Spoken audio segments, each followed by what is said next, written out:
when I talk to people about doing the future authoring program, they often put it off. And it's not surprising because it's hard. But it's more than that. They think, well, I don't know how to write. I'm going to do a bad job. I don't really like assignments. I'm going to have to do it perfectly. I need to wait till I have enough time. And like one of those is enough to stop you cold, and all 5 of them, you're just done. And so I tell people, do it haphazardly, a tiny bit at a time, and badly. Because you can do that. I tell my students when they're doing their thesis, master's thesis, write a really bad first draft. And then we have a little conversation about that because they don't think I mean that. Because it sounds like a cliche in some sense. It's not a cliche. It's not a cliche at all. It means you're a terrible writer. But if someone put a gun to your head and said, you have to have your 100-page thesis done by next Monday or I'll shoot you, but I don't care how terrible it is, you would sit down and write it. And the thing is, then you have it, right? Then you have something, and then you can fix it. You can iterate and fix it. That bad first draft, that's the most valuable thing, and so that's what you need. You need a bad first draft of yourself. And there's an idea that Jung developed about the trickster and the jester, the comedian, right? That the trickster is the precursor to the savior. That's one of the things I learned from Jung that was just, it's so unlikely. You'd never think that. It's so amazing that might be the case, but the satirical and the ironic and the troublemaker, the comedian, the fool is the precursor to the savior. Why? Because you're a fool when you start something new. And so if you're not willing to be a fool, then you'll never start anything new. And if you never start anything new, then you won't develop. And so the willingness to be a fool is the precursor to transformation. And that's the same as humility. And so if you're going to write your destiny, you can do a bad first job. You're going to get smarter as you move forward. That's the thing, is that, so something beckons to you. That's what happens here. Maybe the star that Geppetto wished on was the wrong damn star, but at least it was a star, right? At least it was in the sky. At least it moved him forward. And so you say in your life, well, something grips you and fills you with interest. And you think, well, should I do that? And the answer is, if not that, then something. What if it's a mistake? It's a mistake. Rest assured. What do you know? You're going to stumble around, right? And what's going to happen is this. You're going to not stay in stasis. You're not going to wander around in circles. And I see people like that. They said, well, I never knew what to do, and now I'm 40. It's like, that's not so good. That's not so good.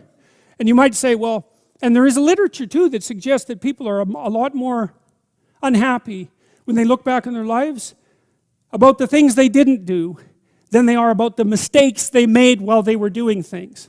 And so that's really worth thinking about too, because there's redemptive mistakes. And a redemptive mistake would be a mistake that you make when you go out and try to do something. You know, you think, okay, I'm going to try to do this. When you're not good at it, you make a bunch of mistakes. It's like, well, what's the consequence? If you pay attention, is you're not quite so stupid anymore. That's the thing, is you've been informed by the results of your errors. And so what happens is, you follow the beacon, you follow the light, and you're blind, so you don't know where the light is. It's dimly apprehended only, and you're afraid to follow it. But you decide to take some stumbling steps towards it. And as you take stumbling steps towards it, you become illuminated and enlightened and informed because of the nature of your experience, because you're pushing yourself beyond where you are, and you're going into the country that you have not yet been in, and you learn something. And so what happens then is the star moves. You move 10 feet towards it, and you think, no, that's not right. I didn't get it right. It isn't there. It's actually there. And so then you see it somewhere else, and you shift yourself slightly, and you move forward. And that's what happens, is that you continue as you change. The thing that guides you forward moves, right? It's like God in the desert in Egypt, the pillar of light that you're following. It's moving. It's not a permanent thing.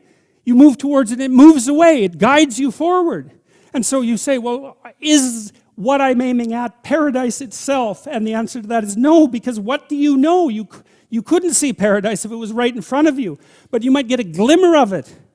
And so you move towards it, and you grow. And then the next time you open your eyes, you see a little bit more clearly. And that's what happens, is that just happens over and over, right? It keeps moving. And so you move like this.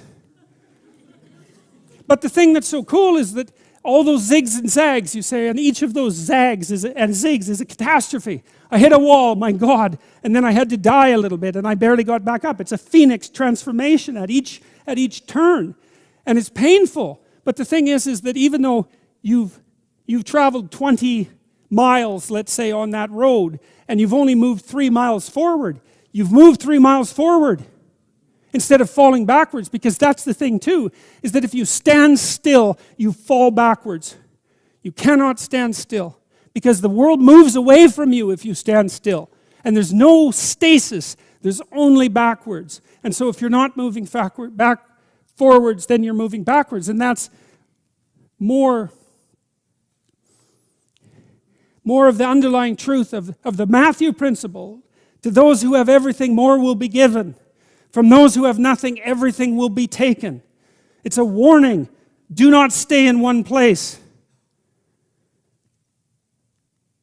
Well, as you zig and zag, maybe the cataclysm of each transformation starts to lessen. There's not so much of you that has to die with every mistake. And maybe you end up oriented at least reasonably properly. And if you were sensible, that would have been your trip. But it wasn't, right? It's that. And perhaps it's a lot worse than that. Perhaps there's no shortage of backtracking. But it doesn't matter, because as you stumble forward, you illuminate and inform yourself. And perhaps that's partly because the world is made of information. And if you encounter it and tangle with it, then it informs you. And then you become informed. And then you're information. And then you're ready.